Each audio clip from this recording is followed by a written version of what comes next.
जैसा कि आपको मालूम होगा कि पैगंबर इस्लाम हज़रत मोहम्मद सल्लल्लाहु अलैहि वसल्लम के दुनिया में तशरीफ़ लाने से पहले अरब के लोग शर्म के मारे लड़कियों को पैदा होते ही जिंदा ज़मीन में दफन कर दिया करते थे।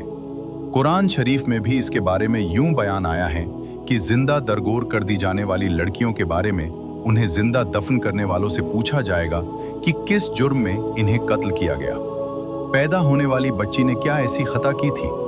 खुदा ने जिसे दुनिया में जीने का हक देकर भेजा, उसे कत्ल क्यों कर दिया गया? अल्लाह के रसूल ने इस लानत को खत्म फरमाने के लिए बड़े ही प्यारे अंदाज में लोगों को समझाया कि जो आदमी अपनी बेटी को जिंदा दफन न करे, उसे अपने लिए तौहीन न समझे, उसे बेटे से कम न समझे, अल्लाह उसे जन्नत में दाखिल फरमाएगा। इस बशारत को सुनने के बाद अरब तबके में काफ़ी तब्दीली आई।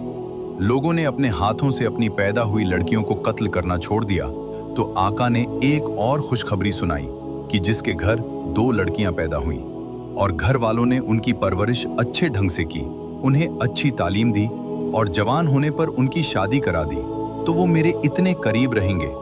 इतना फरमाते हुए आपने अपनी 2 उंगलियों का इशारा फरमाया, मतलब बिल्कुल करीब। आका ने फरमाया कि अगर घर में खाने पीने की कोई चीज़ बच्चों के लिए लाओ तो पहले बेटी को दो, फिर बेटों को। किसी भी हाल में बेटी को बेटे से कम मत समझो। जो आदमी इसके खिलाफ करेगा, क़यामत में उसकी ज़बरदस्त पकड़ होगी। मतलब क़यामत के दिन उसके इस काम की सज़ाओं का ऐलान किया जाएगा, जो सज़ाएं बहुत ही दिल दहला देने वाली होगी। इसी तरह इस्लाम से पहले माँ बाप की जायदाद में औरतों का हिस्सा नहीं था। पैगंबर इस्लाम हज़रत मोहम्मद सल्लल्लाहु अलैहि वसल्लम ने उनके लिए भी हिस्सा मुकर्रर फरमाया। कुरान शरीफ में उनके हिस्सों का बयान बड़ी तफसील से आया है, जिसकी रोशनी में औरतें अपने माँ बाप की जायदाद और बीवियां अपने शौहरों की जायदाद में हिस्सेदार मुकर्रर की गई। इस कानून के नाजिल होने से पहले लोग व रिश्तेदार मरने वाले का माल दबा लिया करते थे। इस्लाम ने ये भी तालीम दी कि मरने वालों की औलाद अगर नाबालिग हो और अपने हिस्से की जायदाद व माल की हिफाजत करने के काबिल न हो, तो खानदान के लोग उसकी हिफाजत करें और काबिल हो जाने के बाद उन्हें सौंप दे। इसी तरह लड़कियों की शादी के बारे में उनकी राय व मंजूरी को जरूरी करार दिया गया। बिना लड़कियों की रजामंदी के उनके माँ बाप को भी ये हक नहीं कि बेटी की शादी उनकी मर्जी के बिना कर दे। लोग पहले बेवा औरतों से शादी करना पसंद नहीं करते थे।